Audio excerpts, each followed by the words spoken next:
کشمیر کی جوائنٹ عوامی action committee کو حکومت کی طرف سے اور فوج کی طرف سے 3 پیشکش کی گئیں، 3 آفرز تھیں کہ آپ اپنے مطالبات کس طرح منوا سکتے ہیں، پورے کروا سکتے ہیں، لیکن انہوں نے یہ تینوں آفرز، یہ تینوں طریقے مسترد کر دیے۔ وہ طریقے کیا تھے، وہ آفرز کیا تھی، وہ بھی میں آپ کو اس ویلاگ میں بتاتا ہوں، اور اس کے ساتھ ہی کہ یہ آفرز مسترد کیوں کی گئی، ان کو ریجیکٹ کرنے کی اصل وجہ کیا ہے، اور وہ کون سے 3 بڑے ٹارگٹ ہیں جو کہ جوائنٹ ایکشن کمیٹی کے پاس ہیں۔ آئیے چلتے ہیں اس ویلاگ میں آپ کو حقائق سے آگاہ کرتا ہوں۔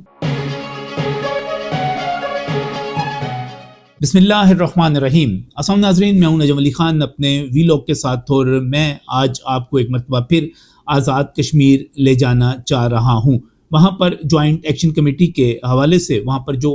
9 جون کو انہوں نے ایک ہڑتال کی کال دی تھی، اور اس سلسلے میں جوائنٹ ایکشن کمیٹی کے گنڈوں نے مختلف شہروں میں جا کر باقاعدہ طور پر تاجروں کو یہ دھمکیاں دیں کہ اگر کسی کی دکان کھلی ہوئی ملی تو اس کے بعد وہ اپنے انجام کا خود ذمہ دار ہوگا۔ یہ وہی طریقہ کار ہے جو کہ عمومی طور پر بلوچستان میں آزمایا جاتا ہے، جب وہاں پر PLA کی طرف سے کال دی جاتی ہے کسی بھی حوالے سے شٹر ڈاؤن آپ کر لیں، آپ اس کو ہڑتال کہہ لیں، آپ اس کو جو بھی، تو وہاں پر باقاعدہ طور پر دھمکی دی جاتی ہے کہ کوئی بھی تاجر اپنی دکان کھولے گا تو اپنے انجام کا، یعنی اس کے بعد ہم آئیں گے اور تم سے نبٹ لیں گے۔ تو پھر جب کچھ تاجر اس سے نشانہ بنتے ہیں، وہ خوفزدہ ہو جاتے ہیں، وہ پھر دکانیں نہیں کھولتے۔ وہ کھولنا چاہتے بھی ہوں تو وہ نہیں چاہتے کہ ان میں سے کسی کو اٹھا لیا جائے، ان کو گولی مار دی جائے، ان کو جو ہے ان کی دکان کے اوپر حملہ ہو جائے، توڑ پھوڑ ہو جائے۔ وہ ڈرتے ہیں ان چیزوں سے، جو کہ ایک عمومی طور پہ موب کی مینٹیلٹی کے ساتھ یہ سارا کچھ ہوتا ہے۔ لیکن اس کے باوجود ہم سلام پیش کرتے ہیں آزاد کشمیر کے ان تاجروں کو جنہوں نے اس کال کے باوجود، دھمکیوں کے باوجود انہوں نے اپنی دکانیں کھولی، کاروبار جاری رکھے۔ مارکیٹ تو کھلی ہے ساری، الحمدللہ کاروبار کر رہے ہیں، پورا شہر کھلا ہے۔ میرپور لاک ڈاؤن نہیں ہونا چاہیے۔ کشمیر میں جو کاروبار زندگی ہے وہ معمول پر ہے، تمام بازار کھلے ہوئے ہیں۔ لیکن میں جو آج ویلاگ میں آپ کو بتانا چاہ رہا ہوں وہ بنیادی طور پر وہ تمام اقدامات ہیں جو اس سے پہلے کیے گئے۔ جوائنٹ ایکشن کمیٹی کو 3 آفرز کی گئیں، 3 راستے دکھائے گئے، 3 قسم کی پیشکش تھی کہ آپ اپنے جو مطالبات، اور مطالبہ ان کا کیا ہے کہ اس وقت وہ بجلی تو 3 روپے یونٹ لے رہے ہیں، وہ 2000 روپے کا من آٹا بھی لے رہے ہیں۔ انہوں نے اپنے جو زخمی ہیں ان کو کروڑ روپے، یعنی جو جن کو یہ پچھلی تحریک کے شہداء کہتے ہیں، ان کو 1 کروڑ روپے تک دلوا دیے ہیں۔ یہ سب کچھ ان کو مل چکا ہوا ہے، پیسہ، مال، پانی۔ اب یہ اگلی دہاڑی کی تیاری تھی، اور یہ اگلی دہاڑی جو ہے بڑی خوفناک قسم کی ہے۔ جیسا کہ میں نے آپ کو پہلے ویلاگ میں بتایا کہ یہ چاہتے کیا ہیں، یہ چاہتے ہیں کہ وہ 12 سیٹیں جو کہ جموں کے خاص طور پہ مہاجرین ہیں ان کے ووٹ ہیں، اور وہ جب کبھی استصواب رائے ہوگا تو یہ لاکھوں ووٹ اس میں کاؤنٹ ہوں گے، وہ اس کو نکلوانا چاہتے ہیں۔ اور ہم جو ہیں اس معاملے کو جب دیکھتے ہیں، اس کا انالیسس کرتے ہیں، ہم کہتے ہیں یہ ووٹ نہیں نکلنے چاہیے، کسی صورت میں نہیں نکلنے چاہیے، کیونکہ دوسری طرف بھارت ہے۔ میری شاہ غلام قادر صاحب سے بات ہو رہی تھی، انہوں نے بتایا کہ جو بھارت ہے اس وقت تقریباً 45 لاکھ جو ہندوستانی ہیں، ان میں وہ فوجی شامل ہے جنہوں نے کوئی 2-3 مہینے مقبوضہ کشمیر میں ڈیوٹی کی، کوئی ٹیچر تھا وہاں پر جاب کر کے گیا، کوئی ویسے رہ کے گیا، ان تمام کو وہاں کا ڈومیسائل آفر کر رہے ہیں۔ یعنی کہ آپ یہ دیکھیے وہاں پر 45 لاکھ ووٹوں کا اضافہ کیا جا رہا ہے جو بھارت نواز ہوں گے، اور یہاں پر ایکشن کمیٹی ان ووٹوں کو یہاں سے باہر نکلوا رہی ہے جو خالصتاً جموں کے جو ہے کشمیری ہیں، اور ان کے ووٹ ہیں، اور ان کو کہنے کہ آپ ان کو، چونکہ وہ پاکستان میں آ کر جب مہاجر ہوئے تھے، جب وہاں پر ظلم و ستم ہو رہے تھے، وہاں پر قتل و غارت ہو رہی تھی، پاکستان نے ان کو پناہ دی تھی، پاکستان میں وہ آئے تھے، یہاں پر ان کو حق دیا گیا کہ وہ اپنی جو ہے جائیداد خرید سکتے ہیں، یہاں پر کاروبار کر سکتے ہیں، اپنا گھر بنا سکتے ہیں، تو ان کے ووٹ خارج کروانا چاہ رہا ہے۔ یہ تو مسئلہ کشمیر کے حوالے سے جو ایک سازش ہے، میں اس پر بعد میں بات کروں گا، لیکن یہاں پر پہلی بات ان کو یہ پیشکش کی گئی کہ آئیں، جو آزاد کشمیر کی تمام سیاسی اور مذہبی جماعتیں یہاں پر بیٹھی ہوئی ہیں، آئیں بیٹھ کر مکالمہ کرتے ہیں، آپ بتائیں کہ اس کا متبادل کیا ہے، جب یہ سیٹیں نکل جائیں گی تو پھر اس کے بعد کیا ہوگا، سسٹم کیسے چلے گا، جو آپ ترمیم چاہ رہے ہیں اس کے بعد یہ جو متنازع معاملہ ہے خاص طور پہ انڈیا کے ساتھ ہم کیسے، تو ان کے پاس کوئی جواب نہیں تھا. انہوں نے کہا کہ ہم یہاں پر مکالمہ نہیں کریں گے، بس ہم جو کہہ رہے ہیں وہ کر دیں. ان کو دوسری پیشکش یہ کی گئی کہ آپ سیاسی اور مذہبی جماعتوں کے ساتھ سیاسی مکالمہ نہیں کرنا چاہتے تو حکومت ایک reference supreme court of Azad Kashmir میں بھیج دیتی ہے، آپ وہاں پر اپنے وکیل بھیجیں اور باقاعدہ طور پر ثابت کریں گے یہ غلط سیٹیں ہیں. انہوں نے اس سے بھی انکار کر دیا، وہاں پر بھی نہیں گئے. ان کو تیسری پیشکش یہ کی گئی کہ آپ آزاد کشمیر کے انتخابات کی تاریخ آ گئی، 27 جولائی کو ہونے والے ہیں، آپ وہاں پر الیکشن لڑیں. آپ کہتے ہیں نا کہ آزاد کشمیر کے لوگ آپ کے ساتھ ہیں، آپ یہاں پر اکثریت لے کر آ جائیں، آپ اسمبلی میں ہوں گے، آپ کے پاس آئینی اختیار ہوگا، آپ ان نشستوں کو ختم کر سکیں گے. انہوں نے اس کے جواب میں الیکشن لڑنے سے بھی انکار کر دیا اور کہا کہ نہیں، ہم کوئی سیاسی جماعت نہیں ہیں. بھائی اگر آپ ایک سیاسی جماعت نہیں ہیں، آپ کا سیاسی ایجنڈا نہیں ہے، تو آپ اتنی بڑی موو چلا کس کے کہنے پر رہے ہیں؟ اس کا مطلب یہ ہوا کہ اس کے پیچھے کچھ غیر سیاسی قوتیں ہیں. اور ہم جب کہتے ہیں کہ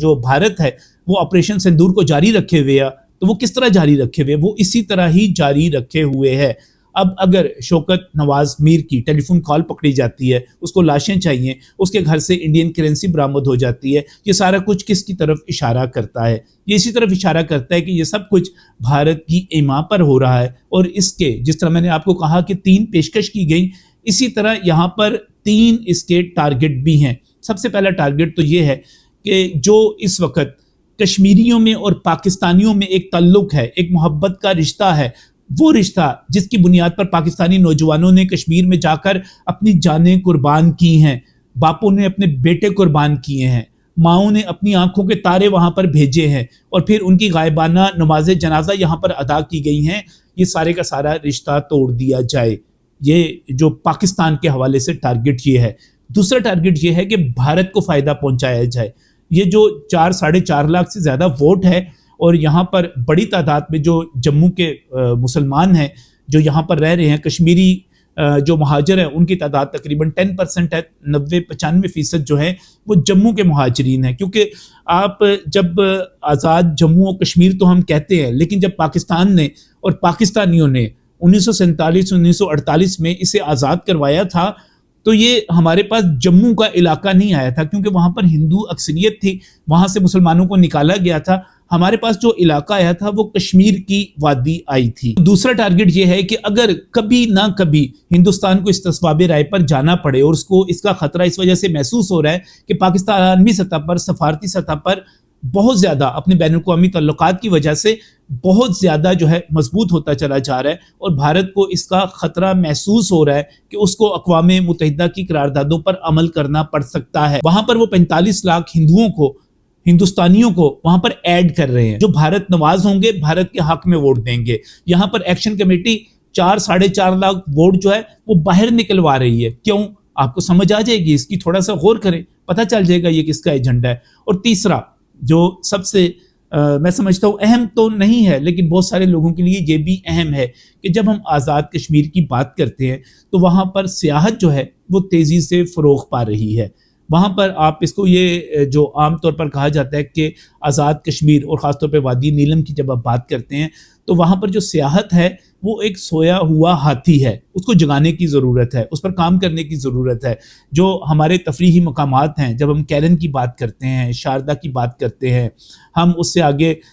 جو ارنگ کیل کی بات کرتے ہیں، ہم بیبون ویلی کی طرف نکل جاتے ہیں، ہم جو مختلف لیک ہیں ان کی طرف چلے جاتے ہیں، تو وہاں پر بہت بڑی تعداد میں سیاحت کو فروغ مل سکتا ہے. یہ کہا جا رہا ہے کہ اس وقت آزاد کشمیر میں کوئی 14 سے 15 لاکھ سیاح جو ہیں وہ جاتے ہیں،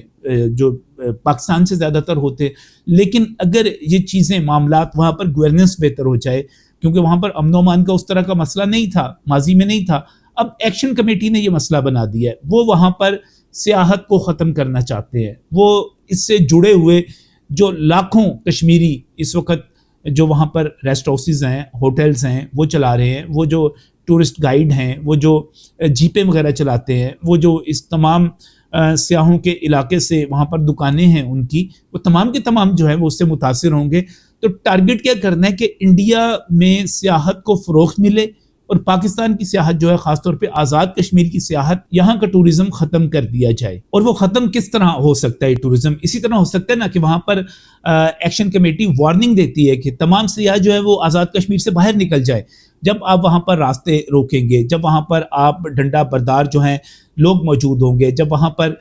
باقاعدہ طور پر ہسپتالوں پر حملے کیے جائیں گے, اور اس قسم کی صورتحال تو غزہ میں ہوا کرتی تھی, تو ان تمام کے نتیجے میں کون ایسا سیاح ہے جو وہاں پر جائے گا؟ کیونکہ لوگ تو تفریح کرنے کے لیے جاتے ہیں, اپنی زندگیوں کو خطرے میں ڈالنے کے لیے تو کوئی نہیں جائے گا. تو یہ بھی اس کا ایک ٹارگٹ ہے. تو اس وقت جو ہے میں آپ کو اس کا انجام بھی بتا دوں کہ ایکشن کمیٹی جو ہے وہ تمام کام کر رہی ہے جو بی ایل اے نے کیے, جو یہاں پر فتنہ اور خوارج کر رہے ہیں, وہ دہشت گردی کی طرف بڑھ رہے ہیں, وہ انڈیا کی اسپانسرشپ کی طرف جو ہے بڑھ چکے ہوئے ہیں. تو جو انجام ان کا ہوا وہی انجام جو ہے ایکشن کمیٹی کا ہوگا, کیونکہ پاکستان نے بطور ریاست فیصلہ کر لیا ہے کہ اب کمپرومائز نہیں کرنا, اب ان سے لڑنا ہے. اور دوسری بات, میں بصد احترام یہ کہوں گا کہ حامد میر صاحب ہوں, باقی تمام لوگ ہوں, جو لوگ یہ کہتے ہیں کہ یہ احتجاج ہے, میں اس کو احتجاج نہیں سمجھتا. احتجاج جو ہوتا ہے وہ کوئی جلسہ جلوس ریلی کچھ بھی ہو سکتا ہے, لیکن احتجاج کا مطلب یہ نہیں ہوتا کہ آپ اپنے ریاستی اداروں کے اوپر, اپنی ریاست کے اوپر حملے کریں, پاکستان کے پرچم کی بے حرمتی کریں, اپنے لوگوں کو جو ہے مارنے کی منصوبہ بندی کریں, اس کو پرتشدد بنا دیں, جیسا کہ 9 مئی کو کیا گیا. اور یہ بڑی آپ کو میں درست بات بتا رہا ہوں کہ 9 مئی کرنے والوں میں اور اب 9 جون کا پلان کرنے والوں میں بڑی مماثلت ہے. یہ ایک ہی لوگ ہیں,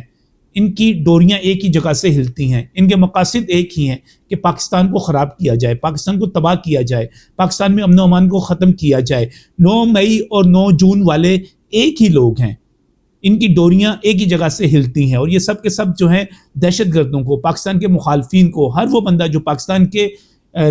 ریاست کے, پاکستان کے ریاستی اداروں کے خلاف بات کرتا ہے, اس کو سپورٹ کرتے ہیں. ان کا آرکیسٹرا دیکھیں ایک ہی طرح سے بجتا ہے, ان کے تمام مقاصد ایک ہے. تو ان سے خبردار رہیں. میں نے جو آپ کو بتایا کہ ان کو ہر وہ موقع دیا گیا, ہر وہ راستہ دیا گیا کہ آپ اپنے مقاصد آئینی, قانونی, جائز جو بھی سیاسی جمہوری طریقہ اس سے پورے کر لیں. یہ بدماشی کرنا چاہتے ہیں, یہ دھونس اور دھاندلی کرنا چاہتے ہیں, تو ریاست اس کی اجازت نہیں دے سکتی. اور میں کشمیریوں سے کہنا چاہوں گا کہ پرامن رہیں. آپ اندازہ بھی نہیں لگا سکتے کہ اگر آپ جو ہے ان کے سازش کا حصہ بن گئے, یہ کامیاب ہو گئی, تو اس کا انجام کیا ہوگا. کسی کو کوئی شک ہے تو وہ بھارت میں مسلمانوں کی حالت کو دیکھ لے.